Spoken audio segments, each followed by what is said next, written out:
नमस्कार प्यारे विद्यार्थियों, स्वागत है आपका एक बार फिर से आप ही के अपने YouTube चैनल सफल क्लासेस पर। मैं महेंद्र रमन आप लोगों के लिए फिर से लेकर के आया हूं वर्ल्ड मैप की शानदार वाली क्लास। और उम्मीद करता हूं पिछली वाली क्लास में जो मैंने आपको पूरे एशिया के देश याद करवाए थे आपको अच्छे से याद हो गए होंगे। तो एक बार फिर से रिवीजन कर लिया जाए, शुरू से हो जाए सारे के सारे एशिया के 50 देश। तो ठीक है, शुरू करते हैं एशिया के 50 देश। आप सबसे पहले स्टार्ट करते हैं सार्क कंट्रीज से। तो सबसे पहले देखिए मालदीव, श्रीलंका, भारत, पाकिस्तान, अफगानिस्तान, नेपाल, भूटान और बांग्लादेश। 10 आसियान कंट्रीज याद करते हैं। Myanmar, Thailand, Laos, Cambodia, Vietnam, Malaysia, Singapore, Brunei, Indonesia, Philippines. उसके बाद में 10 के बाद में फिर तिमोर लिस्ट पे ले लेते हैं। एक ऊपर चलते हैं ईस्ट एशिया में, तो चीन, मंगोलिया, उत्तरी कोरिया, दक्षिणी कोरिया, जापान, ताइवान। उधर चलते हैं सेंट्रल एशिया में Kazakhstan, Kyrgyzstan, Turkmenistan, Tajikistan, Uzbekistan. Caucasus पर्वत पर चलते हैं Armenia, Azerbaijan, Georgia. Middle East पे चलते हैं। मिडिल ईस्ट पे कितने कंट्रीज? 17 कंट्रीज बताए मैंने आप लोगों को। ठीक है, कौन कौन से कंट्रीज है मिडिल ईस्ट में? तो सबसे पहले आ जाएगा तुर्की, Cyprus, Syria, Lebanon, Israel, Palestine, Jordan, मिस्र, Saudi Arab, Yemen, Oman, UAE, Qatar, Bahrain, Kuwait, Iran, Iraq. ऐसा करके आपके टोटल 52 देश मैंने बता दिए। लेकिन अपन देखेंगे कि तुर्की और एक आपका जो है ये जो इधर की तरफ आएगा मिस्र, ये दूसरे महाद्वीपों में चले जाते हैं, लेकिन इनका कुछ कुछ भाग एशिया में है। ठीक है, तो उम्मीद करता हूं आपको पूरे के पूरे 50 देश याद हो गए होंगे। ठीक है, एशिया के। अब लास्ट वाली क्लास में मैंने आपको बताया था कि मिडिल ईस्ट पढ़ेंगे, उसमें कुछ देश एक साथ पढ़ेंगे और कुछ मैंने बताया था कि ये वाले जो देश होंगे इधर वाले पर्शियन गल्फ के पास में, फारस की खाड़ी के पास में कौन कौन से देश है? तो Oman, UAE, Qatar, Bahrain, Kuwait, Iran और इराक जो है आपके किस पर है, और एक सऊदी अरब। ऐसे करके टोटल 8 देश जो हैं आपके फारस की खाड़ी पर, यानी कि जो है खाड़ी देश हैं। और इसके अलावा मैंने आपको बताया था कि ये जो अरब प्रायद्वीप है, कौन सा प्रायद्वीप? अरब प्रायद्वीप। उसमें कितने देश आएंगे आपके? तो उसमें आपके आ जाएंगे Saudi Arab, Yemen, Oman, UAE, Qatar, Bahrain और कुवैत। ऐसे करके आपके टोटल जो है मैंने कितने देश बताए थे? 7 बताए थे उधर और 8 बताए थे वो। तो ये चीज भाई आपको याद में रखनी है। ठीक है बेटा, 7 तो मैंने बताए थे आपके कौन से वाले? एशिया के अरब प्रायद्वीप पर, और 8 मैंने बताया किस पर? आपके फारस की खाड़ी पर। ये चीज आपको ध्यान में रखनी है। ठीक है, तो आज हम पढ़ने वाले हैं मिडिल ईस्ट कंट्रीज। तो सबसे पहले तो देखिए इसका नाम मिडिल ईस्ट कैसे पड़ा? क्यों? क्योंकि ईस्ट में तो है ही नहीं एशिया के, तो ये वेस्ट में है। तो ईस्ट नाम कैसे पड़ा? तो ये वर्ल्ड के हिसाब से पड़ा इसका नाम। समझिए, ये सब मैंने बना रखा है मिडिल ईस्ट, फिर भी देखिए ये पूरा वर्ल्ड है। ठीक है बेटा, इस वर्ल्ड में क्या हुआ? शुरुआत में जब नामकरण हो रहा था तो केवल इधर तक के देशों का ही अता पता था, ये लाइन थी, इधर का नहीं। ठीक है, और इधर की तरफ ये हो गया, तो ये पूरा का पूरा जो हो गया वर्ल्ड हो गया, इसको मानते थे। अब इसका जो मिडिल आएगा, इसका जो मिडिल आएगा बेटा वो ये आ जाता था। तो इधर वाले जो देश आते थे वो ईस्ट वाले हो गए, और इधर वाले आ जाएंगे वो वेस्ट वाले हो जाएंगे। ठीक है, अब ईस्ट के अंदर आप देखो कि ये वाला जो भाग है क्या मिडिल का हो रहा है क्या? बिल्कुल। तो ईस्ट के अंदर ये वाला जो पार्ट है वो मिडिल का हो रहा है, इसलिए तो ईस्ट का मिडिल यहां पर निकल के आता है। ठीक है, इसलिए इसको क्या बोलते थे? मिडिल ईस्ट बोलते हैं। क्या बोलते हैं इसको? मिडिल, मध्य वाला जो ईस्ट है। तो ये वर्ल्ड मैप के हिसाब से है, एशिया के हिसाब से नहीं है, इसीलिए इसको मिडिल ईस्ट के नाम से जाना जाता है वर्ल्ड मैप के हिसाब से। ये चीज भी आप ध्यान रखना, नहीं तो कंफ्यूज हो जाओगे कि सर एशिया के पश्चिम में होते हुए भी इनको ईस्ट क्यों बोलते हैं? ये मिडिल ईस्ट है वर्ल्ड मैप के हिसाब से। ओके, ये बात आपके समझ में आ गई। फिर आपको बताया मैंने 17 देश कौन कौन से मिडिल ईस्ट के, वापस से बता देता हूं। मिडिल ईस्ट के 17 देश आप लोगों के हैं तुर्की, Cyprus, Syria, Lebanon, Israel, Palestine, Jordan, मिस्र, Saudi Arab, Yemen, Oman, UAE यानी कि संयुक्त अरब अमीरात, कतर, बहरीन, कुवैत, ईरान और इराक। ऐसे करके ये आपके 17 देश आ जाएंगे। ठीक है, मिडिल ईस्ट के। पूरे 50 देश भी वापस से मैं बोल रहा हूं, याद कर लेना, बार बार फिर आप लोगों को बोलूंगा, ठीक है। 50 देश अच्छे से याद हो जाएंगे आप लोग। सार्क के एक साथ याद करो, आसियान के एक साथ 10 याद करो, फिर आपके एशिया के याद करो, इधर की मतलब ईस्ट एशिया के याद करो, ईस्ट के बाद में सेंट्रल एशिया के 5 देखो, सेंट्रल के बाद में आप काकेकस पर्वत वाले 3 देखो, फिर 17 मिडिल एशिया के, मिडिल ईस्ट के देख लो। ऐसे करके आपको पूरे देश याद हो जाएंगे आराम से, ठीक है। तो ठीक है, आज अपन पढ़ेंगे ये वाले जो मिडिल ईस्ट की कंट्रीज हैं उनको। तो मिडिल ईस्ट में चलते हैं बेटा। सबसे पहले जो देश आएगा वो अपन ने देखा कौन सा है, तुर्की। कौन सा देश है सबसे पहले, तुर्की। तुर्की में ये जो भाग है एक इधर वाला वो यूरोप महाद्वीप में जाता है, बाकी का जो भाग आता है एशिया महाद्वीप में आता है। इसके सेपरेट मैप में देखते हैं। ये देखिए तुर्की का मैप है बेटा। किसका मैप है, तुर्की का मैप है। इसमें आप देखेंगे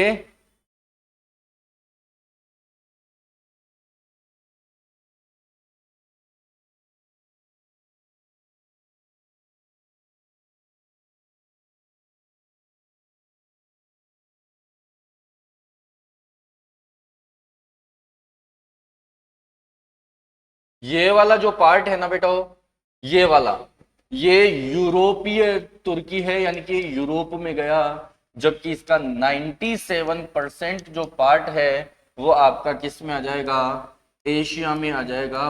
वेरी इंपॉर्टेंट। वैसे देखा जाए पॉलिटिकली तो तुर्की को एशिया का नहीं यूरोप का माना जाता है, लेकिन इसका जो क्षेत्रफल जो है वो ज्यादा कहां पर है, आपके एशिया में है। तो 97% पार्ट इसका तुर्की का एशिया में आता है, जिसकी राजधानी है अंकारा। क्या राजधानी है इसकी, अंकारा इसकी राजधानी का नाम है बेटा।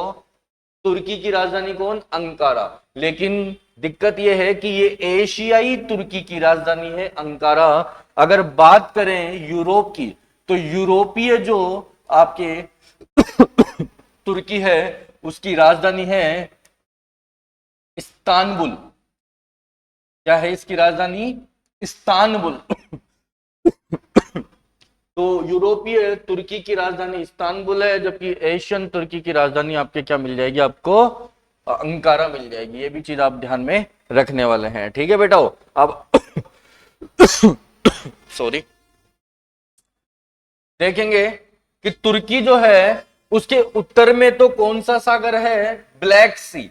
कौन सा सागर है, काला सागर। तो तुर्की की उत्तरी सीमाओं पर कौन है काला सागर है, सॉरी। उसके बाद में दक्षिण की तरफ आएंगे तो यहां पर आप लोगों के आ जाएगा मेडिटेरियन ओशियन के सी के अंदर, यानी कि भूमध्य सागर। कौन सा सागर आ जाएगा, भूमध्य सागर। दो सागर आपको पता चल गए, एक तो काला सागर तुर्की के ऊपर है, जबकि दक्षिण में आपके भूमध्य माफ करना बेटा, थोड़ा तबीयत का इशू है। तो काला सागर और भूमध्य सागर आपको समझ में आ गए। यहां पर एक छोटा सा देश और दिख रहा होगा, द्वीप दिख रहा होगा बेटा। ये भूमध्य सागर का तीसरा बड़ा द्वीप है, अभी इसको पढ़ेंगे। तुर्की के बाद में इसी का नंबर है, इसका नाम है साइप्रस। इसका नाम क्या है, साइप्रस, जो कि देश है। मैं नाम बोल रहा हूं ना बार बार, तुर्की साइप्रस, तो ये साइप्रस है, ठीक है। इसके बाद में देखेंगे यहां पर भी आप लोगों को एक सागर दिखाई दे रहा होगा बेटा, ठीक है। ये जो सागर है ना, इस सागर का नाम है, वेरी इंपॉर्टेंट है बेटा, मरमरा सागर।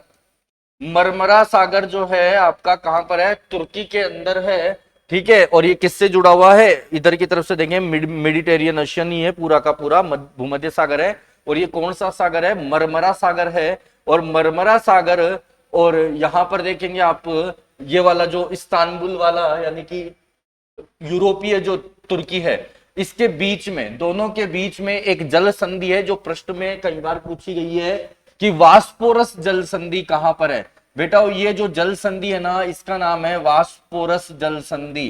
कौन सी जल संधि, वास्पोरस, फास्फोरस नहीं है, फास्फोरस तो साइंस में आएगा। ये कौन सी जल संधि है, वास्पोरस जल संधि है, ठीक है। और कहां पर, किस किस को जोड़ती है, वेरी इंपॉर्टेंट प्रश्न, कि निम्न में से काला सागर और मरमरा सागर को कौन सी जल संधि कनेक्ट करती है, जोड़ती है बेटा।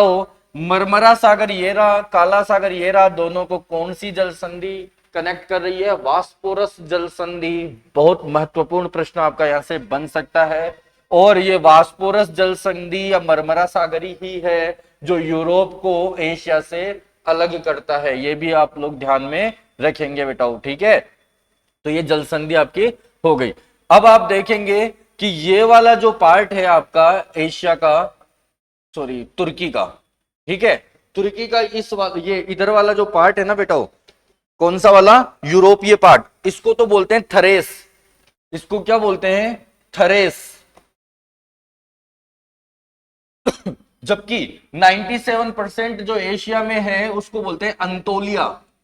अंतोलिया वेरी इंपॉर्टेंट है। ये कंप्लीट जो देश है इसको तो बोलेंगे टर्की, लेकिन अगर बोलेंगे कि एशियाई यानी कि 97% वाला पार्ट जो एशिया के अंदर टर्की है उसे क्या बोलेंगे? अंतोलिया। अंतोलिया 97% है। जबकि हम बात करें यूरोपीय एशिया, यूरोपीय टर्की, वो आपका किस नाम से जाना जाएगा? थरेस के नाम से जाना जाएगा, जहां पर राजधानी जो है यूरोपीय तुर्की की वो है इस्तांबुल। और अपने अब आप साफ साफ देखो, थरेस की राजधानी क्या हो गया? इस्तांबुल हो गया। अंतोलिया की राजधानी क्या हो गया? अंकारा हो गया। बिल्कुल क्लियरली समझ में आ गया ना? अब आप देखिए यहां पर आपको एक झील दिखाई दे रही होगी, वान झील। कौन सी झील है? वान झील। बेटा ये वान झील बहुत महत्वपूर्ण है आपके ज्योग्राफी के पर्पज से, क्योंकि वान झील जो है वो सबसे भयंकर यानी कि सर्वाधिक खारे पानी की झील है इस विश्व की सर्वाधिक खारे पानी की झील टर्की के अंदर है वान झील। कौन सी झील? वान झील। यानी कि यहाँ क्षेत्रफल की बात नहीं हो रही है, यहाँ पानी के खारेपन की बात हो रही है बेटा, ठीक है। लगभग 300% खारापन पाया जाता है, लेकिन परसेंट नहीं, इसको इस तरीके से, जैसे ये है ना, तो इसको इस तरीके से, यानी कि 1000 में 300 ग्राम, ठीक है, डबल जीरो लगाएंगे यहाँ पर, तो ये क्या है? लगभग 1000 में 300 ग्राम तक इसमें क्या पाया जाएगा? नमक पाया जाएगा, ये मान के चलो आप। तो वान झील जो है विश्व की सबसे ज्यादा यानी कि सर्वाधिक खारे पानी की झील है। लेकिन बात करें दूसरी बड़ी खारे पानी की झील की, तो आप लोगों ने उधर की तरफ देखा होगा कल के मैप में, कैस्पियन सागर जो दूसरी सबसे बड़ी खारे पानी की झील है। और फिर बात करें सबसे बड़ी मीठे पानी की झील की, तो वो सुपीरियर लेक, आप लोग याद रख लेना कि सबसे बड़ी मीठे पानी की झील कौन सी है? सुपीरियर लेक है, ठीक है। तो तुर्की के अंदर आप लोगों को समझ में आई चीजें। अब आप देखिए तुर्की के अंदर क्या था बेटा, वो दो पार्टियां थी। मतलब पहले क्या था? ईसाई थे, ईसाइयों का साम्राज्य हुआ करता था। यहाँ पर ईसाई बहुत ज्यादा थे। वैसे अभी भी यहाँ पर मुसलमान और ईसाई दोनों ही जातियां रहती है। तो यहाँ पर बेगेंटाइन समुदाय था जो कि ईसाइयों का था। उसके बाद में यहाँ पर क्या हो गया? बेगेंटाइन को मारना शुरू किया ओटोमन साम्राज्य ने, और ओटोमन यानी कि मुस्लिम साम्राज्य आया और उनको मारना शुरू किया। तो बेगेंटाइन के जो आपके कोलंबस है वो भाग करके क्या करता है? नए समुद्री मार्ग की खोज करता है, तो अमेरिका की खोज कर लेता है। उनमें से एक वास्को डी गामा निकल करके आता है, वो क्या कर लेता है? आपके भारत के समुद्री मार्ग की खोज कर लेता है। आपको बताया था ना पहले भी कि भारत की खोज नहीं हुई थी, भारत के समुद्री मार्ग की खोज हुई थी, ठीक है। तो ये चीज आपको ध्यान रखना है। और बाद में यहां पर क्या हुआ जो है, धीरे धीरे फिर से ओटोमन साम्राज्य, अब ओटोमन साम्राज्य जो है एक तरीके से उसको मुस्लिम लीड करते थे, यानी कि खलीफा उसको लीड करता था। और धीरे धीरे बेगेंटाइन यानी कि ईसाइयों ने यानी कि अंग्रेजों ने क्या कर लिया? वापस से ओटोमन साम्राज्य को कंट्रोल में कर लिया और वहां के खलीफा को, तुर्की के खलीफा को गिरफ्तार कर लिया। और आप लोगों को अच्छे से याद होगा भारत का स्वतंत्रता संग्राम जब चल रहा था और 1919 के अंदर हमारे भारत में एक आंदोलन हुआ था बेटा, वो खिलाफत आंदोलन। उस खिलाफत आंदोलन में हमारी मांग थी कि तुर्की के खलीफा की गिरफ्तारी रद्द की जाए, यानी कि तुर्की के खलीफा का जो अपमान किया गया है उसको वापस से सम्मान दिया जाए। ये हमने खिलाफत आंदोलन भारत से किया था, ठीक है, हिंदू मुस्लिम एकता का परिचय देने के लिए। 23 नवंबर 1919 को जो है ये आंदोलन हमारे भारत देश में खिलाफत आंदोलन हुआ था। ये बात समझ में आ गई क्या? तो तुर्की का जो ये वाला जो भाग है, जिस जो कि आपके एशिया में है, इसको बेटा एशिया माइनर भी कहते हैं कई बार, ठीक है, ये भी ध्यान रखना है। इसके दक्षिण में देखेंगे तो बेटा ये देश है सीरिया। कौन सा देश है? सीरिया कंट्री है। इसके दक्षिण पूर्व में देखेंगे तो यहाँ पर इराक से इसकी सीमाएं लगती है, इधर ईरान से इसकी सीमाएं लगती है, यहाँ पर अपन देखेंगे काकेकस पर्वत, अर्मेनिया से ऊपर देखेंगे तो जॉर्जिया से इसकी सीमाएं लगती है, ये भी ध्यान रखना है। और इधर यूरोप का जो है ग्रीस, उसके साथ में सीमा इसकी लगती है। तबीयत बहुत ही ज्यादा थोड़ी सी तो आप लोगों को अच्छे से समझ में आ गई, तुर्की की सारी बातें समझ में आ गई बेटा। तो टर्की में हमने देखा कि टर्की दो महाद्वीपों में है, एक एशिया में और एक कहां पर है आपके, एशिया के अलावा एक कहां पर है, यूरोप में है। यूरोप में 3% भाग है जिसको थरेस कहते हैं, वहां की राजधानी इस्तांबुल है। एशिया के अंदर जो है उसको अंतोलिया कहते हैं, 97% पार्ट है जिसकी राजधानी अंकारा है। उत्तर में काला सागर है, दक्षिण में भूमध्य सागर है, इधर की तरफ ईरान, इराक, सीरिया आदि देश आ जाते हैं। और इसके जो नीचे है वो साइप्रस देश अभी अपन अगला पढ़ने वाले हैं, ठीक है, इसके बारे में ज्यादा जानकारी है नहीं कुछ। और इधर की तरफ आप देखेंगे वेरी इंपोर्टेंट बास्फोरस जल संधि, जो कि काला सागर और मरमरा सागर के बीच में स्थित है। ये आपका टर्की था, ठीक है। अब आते हैं हम साइप्रस पे, जो कि आपको यहां पर ही दिख रहा होगा। साइप्रस के बारे में खास बात यही है बेटा कि साइप्रस सबसे मतलब भूमध्य सागर का तीसरा बड़ा द्वीप है, तीसरा बड़ा द्वीप है। इसके जो नॉर्थ वाला पार्ट है, साइप्रस का नॉर्थ वाला पार्ट है, साइप्रस का जो नॉर्थ है मैं बता देता हूं। ये जो साइप्रस है, साइप्रस के नॉर्थ में बेटा टर्की का अधिकार है, ठीक है, किसका अधिकार है? टर्की ने इसके ऊपर अधिकार कर रखा है। और साइप्रस की राजधानी की बात करें तो वो है निकोसिया। क्या नाम है इसकी राजधानी? निकोसिया। साइप्रस जो देश है छोटा सा देश है, मिडिल ईस्ट का छोटा देश है, जो कि किस में आता है आपके, कहां पर आता है? यूरोपियन समुदाय का देश है, लेकिन एशिया के क्षेत्रफल में, एशिया के एरिया में आता है। लेकिन अगर बाय कल्चर देखें तो साइप्रस और टर्की कल्चर के हिसाब से बिल्कुल यूरोप वाले देश हैं। चाहे से इनका आप लोग लुक देखोगे तो हमारे एशिया वालों से इनका लुक नहीं मिलता है, लगभग यूरोप की जैसी इनका रहन सहन, यूरोप वालों की जैसी इनकी त्वचा देखने को मिलती है। तो ये क्या है कि कल्चरल रूप से यूरोप के देश है, लेकिन आते किस में है? एशिया में आते हैं ज्योग्राफिकल रूप से, ठीक है। ये चीज आपको समझनी है। साइप्रस की राजधानी निकोसिया याद रख लेना। ये भूमध्य सागर का तीसरा बड़ा देश है, एक ये याद रख लेना, तीसरा बड़ा द्वीप है। इसके उत्तरी भाग पर टर्की का अधिकार है। और एक और महत्वपूर्ण बात, 2011 में इसकी अर्थव्यवस्था चौपट हो गई, बिल्कुल चौपट हो गई 2011 में इसकी अर्थव्यवस्था। उसके बाद से ये कुछ भी नहीं है। अब जैसे पाकिस्तान की भी थोड़े दिनों में यही हालत होने वाली है, ठीक है। तो 4-5 सालों का और खेल है पाकिस्तान का, बाकी तो फिर उसके बाद में कुछ भी नहीं बचेगा। अब ये क्या है कि भारत थोड़ी सी ढिलाई बरत रहा है और कुछ नहीं है। भारत को क्या है कि एक्टिव रहना चाहिए इस मामले में, भारत थोड़ी लापरवाही कर रहा है। जब आपका दुश्मन खत्म हो रहा हो तो उसकी मदद करनी चाहिए उसको और खत्म होने में, ठीक है। तो ये चीज भी आपको ध्यान में रखनी है। आगे चलते हैं, टर्की के बाद में साइप्रस हो गया अपना, और साइप्रस के बाद में बेटा अगला जो कंट्री आज हम पढ़ेंगे उसका नाम है सीरिया। सीरिया एक तरीके से तबाह कंट्री, दमेस्कस या दमिश्कस या दमिश्क इसकी वर्तमान में राजधानी है। क्या नाम है? दमिश्क या फिर दमेस्कस। यहां पर सीरिया मिलेगा आप लोगों को। और ये सीरिया जो है इसके पूर्व में, सॉरी इसके पश्चिम में कौन है? वही भूमध्य सागर है। समझ में आ गया? ये साइप्रस था आपका, ओके बेटा। तो सीरिया के देखो जस्ट पूरब में देखेंगे तो यहाँ कौन सा देश है? इराक है। सीरिया के पूरब में कौन है? इराक है। और इधर की तरफ आपका ईरान आ जाएगा, इराक। और इसके दक्षिण में क्या है? ये आपके जॉर्डन वगैरह आ जाएंगे, ठीक है बेटा। तो सीरिया पढ़ते हैं अपन। सीरिया लगभग तबाह देश, बिल्कुल खत्म हो चुका पूरा। इसको आतंकवादियों ने खत्म कर दिया, इसको खुद ही के सरकारों ने, और बचा कुचा इसको अमेरिका ने खत्म कर दिया। देखिए आपको मैप में बताते हैं सीरिया।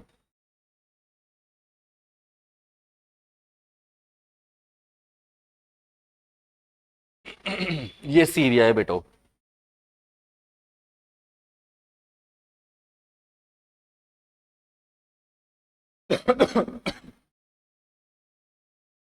सीरिया का मैप देखिए और सीरिया के अंदर आप देखिए सबसे पहले तो इसकी राजधानी जो मिलेगी वो है मिलेगी यहाँ पे दमिश्क या दमेस्कस।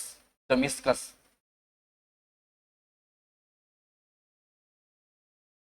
दमिश्कस इसकी राजधानी मिलेगी आपको यहाँ पर। ठीक है, सीरिया की राजधानी कौन है?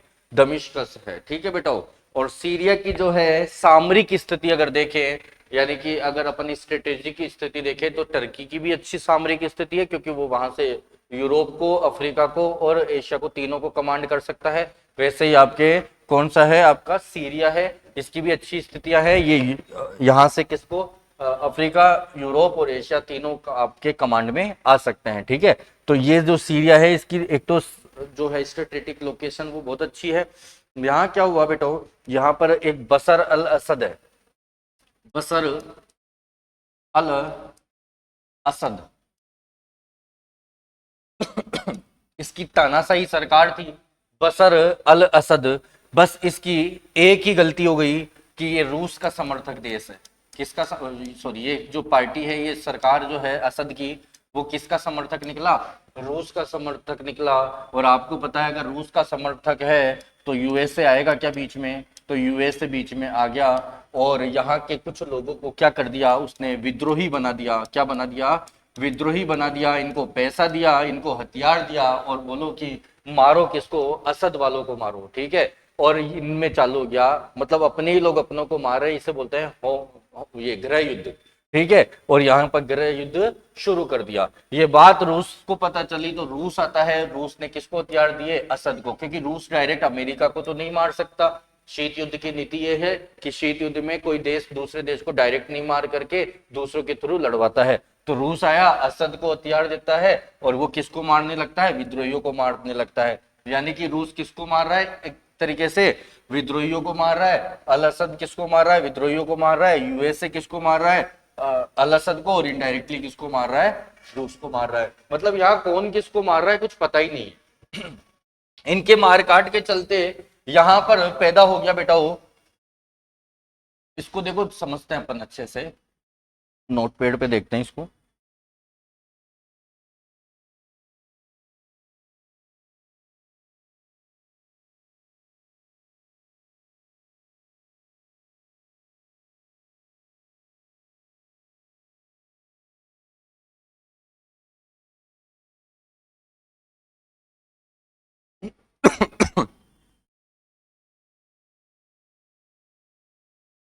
यहां कौन है?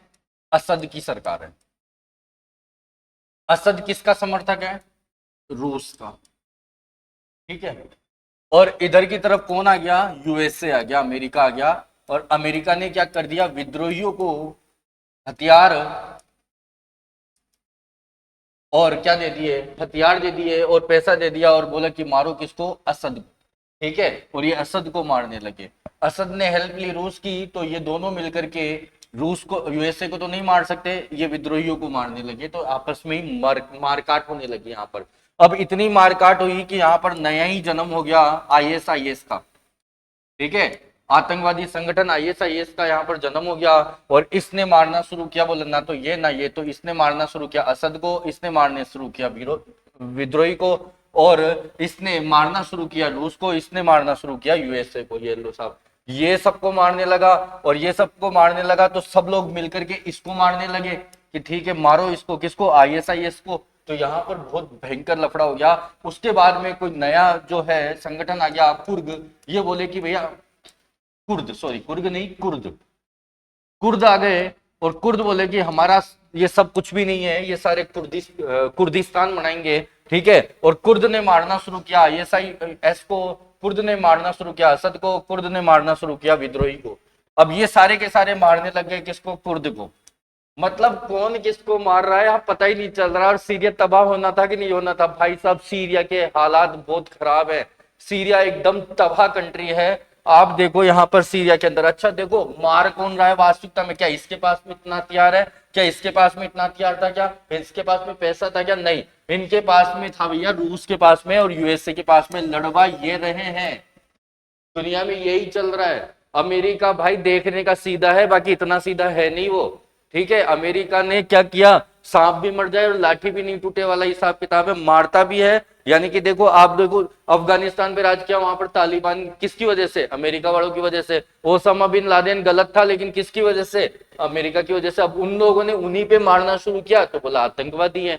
ठीक है, तो यूएस से तो क्या करता है, बिल्कुल मीठी चूरी से काम चलाता है। ठीक है, तो ये इसके लिए तो एक सीधी सी बात है, ना दामन पर चीटे ना खंजर पर दाग, और कत्ल किए हैं कि करामात किए हैं, ऐसा वाला सिस्टम है। पता ही नहीं चलता है कि कत्ल कर रहा है करामात कर रहा है, कुछ होता ही नहीं है, ना दामन पर चीटे ना खंजर पर दाग। इस तरीके की पॉलिसी पे काम करता है। ठीक है बेटा, एक सेकंड बेटा, आप लोग रुकिए, खोल ले।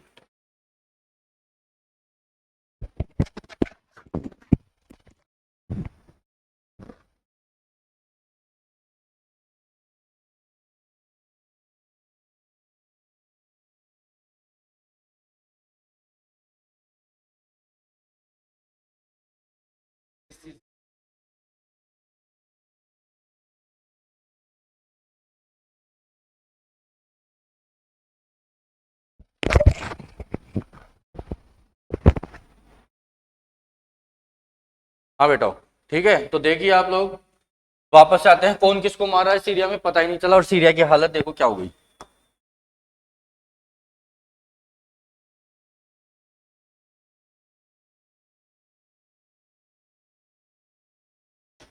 ये देखिए भैया सीरिया, ये सीरिया है। ये पता नहीं चल रहा है बस्ती है या फिर कुछ और है, या फिर कबाड़ खाना है, या फिर उजड़ा हुआ चमन है ये तो भैया।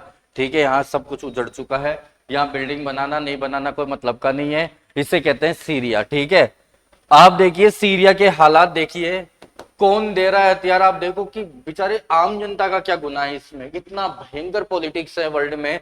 अच्छा देखिए एक और चीज, खुद कुछ भी कर ले, लेकिन अगर दूसरे कुछ करने लगते हैं तो दूसरे के फट्टे में टांग फंसाना इसका बहुत फेवरेट काम है यूएसए का।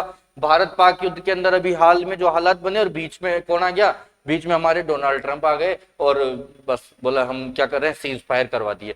भाई यहां पर चाहे खुद कुछ भी करवा लो, लेकिन जब दूसरे देश करते हैं तो बीच के अंदर वो पटेल बनने के लिए जरूर आ जाता है। उस टाइम पर कारगिल के बारे में अपन बहुत अच्छा कर रहे थे और अपन कर जाते सब कुछ, बीच में बिल क्लिंटन आ गए साहब, बोले युद्ध तुरंत रोक दो नहीं तो हम परमाणु वार कर सकते हैं। और उसके बाद में वो तो हमारे अटल बिहारी वाजपेयी जी जो बोला ठीक है कर लो जो करना है, देखी जाएगी, हमारे पास में भी परमाणु बम है। तो अटल बिहारी वाजपेयी जी जैसे, इंदिरा गांधी जैसे जो प्रधानमंत्री हैं वो हमारे देश में है नहीं जो डिसीजन ले सके।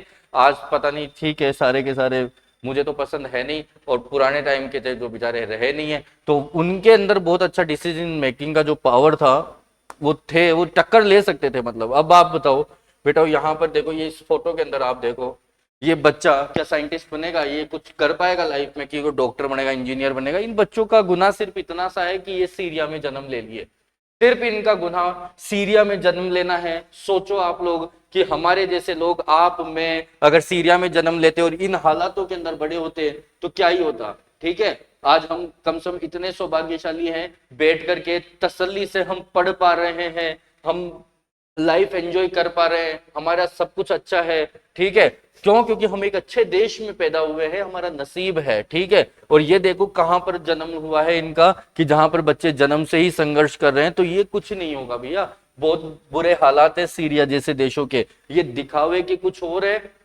दिखावे के अंदर तो ये जो देश है, ठीक है, इधर बहुत सारे हैं खाड़ी देशों में जो अपने आप को बहुत तीस मार खान समझते हैं, बाकी उनकी खुद के हालात बहुत बहुत बुरे हैं।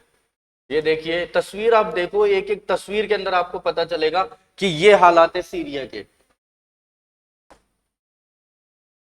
ये देखो अनाज के लिए, मतलब खाने पीने के लिए लाइन लगी हुई है, और दूसरे देशों की तस्वीरें ऐसे शो करते हैं, ऐसे दिखाते हैं जिस प्रकार से भैया कि ठीक है भारत जैसा तो कोई है ही नहीं, इस तरीके के हालात पैदा कर दिखाते हैं। ठीक है, जबकि आप देखो दूसरे देशों के हालात बहुत बदतर हैं बेटो। तो सीरिया जैसा देश में किसी का जन्म लेना भी अपने आप में एक अभिशाप ही है। तो ये सीरिया है, यहां पर पता ही नहीं चल रहा है कौन किसको मार रहा है। ठीक है, अब बीच में देखो यहां सब चल रहा था, और दमिश्कस जो राजधानी है, यहां पर क्या होता है बेटा, वो इसके नीचे यहां पर है इजराइल, इधर की तरफ कौन है, इजराइल है, और इसी के पास में आपको बताया था इजराइल के अंदर ही फिलिस्तीन पैलेस्टाइन है। अब यहां क्या करता है, ईरान से, सॉरी इराक से क्या होता है, इस एयरपोर्ट पर, दमिश्कस एयरपोर्ट पर क्या होता है बेटा, वो जो है हथियार उतरते हैं किसके लिए, पैलेस्टाइन के लिए। यहां पर हथियार उतारे जाते हैं किसके लिए, और यहां से जाते हैं किसमें, पैलेस्टाइन में। हथियार जाते हैं किसके लिए, फिलिस्तीन के लिए। तो क्या हुआ, इजराइल को आया गुस्सा, बोला ठीक है अच्छा यहां से हथियार आते हैं। इस इजराइल ने मिसाइलें छोड़ी और ये इसका दमिश्क का हवाई अड्डा ही उड़ा दिया। ये सीरिया की ऐसे हालात है, इस पे सबने, मतलब पूछो मत, सबने मारा। उधर से आपने देखा कुर्द आ गए, आईएसआईएस आ गया, इधर की तरफ से असद हो गया, विद्रोही हो गए, सब आपस में मारकाट कर रहे हैं। ऊपर से इजराइल ने और मजे ले लिए। ठीक है, तो ये और चीजें आपको मतलब समझ में आ रही होगी ना यहाँ पर आप लोगों को कि क्या स्थितियां हैं। मतलब सब ने आपस में एक दूसरे को मारा है। यहाँ पर बात समझ में आई बेटा? तो ये आप लोगों का क्या था, सीरिया था। समझ में आया होगा आपको जरूर से।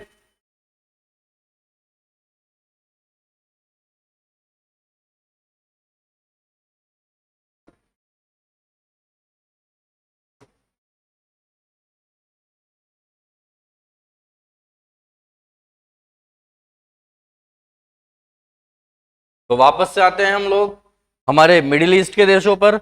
और मिडिल ईस्ट में आप लोगों ने देखा कि आज हमने टर्की पढ़ा, टर्की के बाद में हमने जो दूसरा देश पढ़ा वो साइप्रस पढ़ा, और साइप्रस के बाद में हमने तीसरा देश सीरिया पढ़ा, जो कि होना या नहीं होना एक बराबर है। ठीक है बेटा? तो आप लोग जो है धीरे धीरे चीजें सीखते जा रहे हो। आज 3 देश पढ़े, धीरे धीरे अपन बाकी के देश भी अपने मिडिल ईस्ट के पढ़ेंगे। तो मैं तो यही कहूंगा कि आप लोग जो है एशिया के सारे देशों से धीरे धीरे अपडेट हो जाओगे सारा, बस कंटिन्यू करते रहो इन चीजों को। तो एक बार फिर से मेरे साथ में आप लोग पूरे के पूरे सारे के सारे एशिया के देशों के नाम वापस से रिपीट करेंगे। ठीक है, रेडी हो? एक बार मन में सोच लो सारे देश, फिर रेडी करते हैं अपन। तो जो एशिया महाद्वीप है आपके, ठीक है, और एशिया के जो सारे आप लोगों के क्या आएंगे, देश आएंगे, वो पूरे के पूरे अपन एक ही सीरीज में अपन पूरा देखने वाले हैं। ठीक है, तो एशिया के देशों की बात करें तो सबसे पहले स्टार्ट करते हैं मालदीव से। तो Maldives, Sri Lanka, Bharat, Pakistan, Afghanistan, Nepal, Bhutan, Bangladesh, Myanmar, Thailand, Laos, Cambodia, Vietnam, Malaysia, Singapore, Brunei, Indonesia, Philippines, Timor Leste, चीन, मंगोलिया, उत्तरी कोरिया, दक्षिणी Korea, Taiwan, Japan, Central Asia में,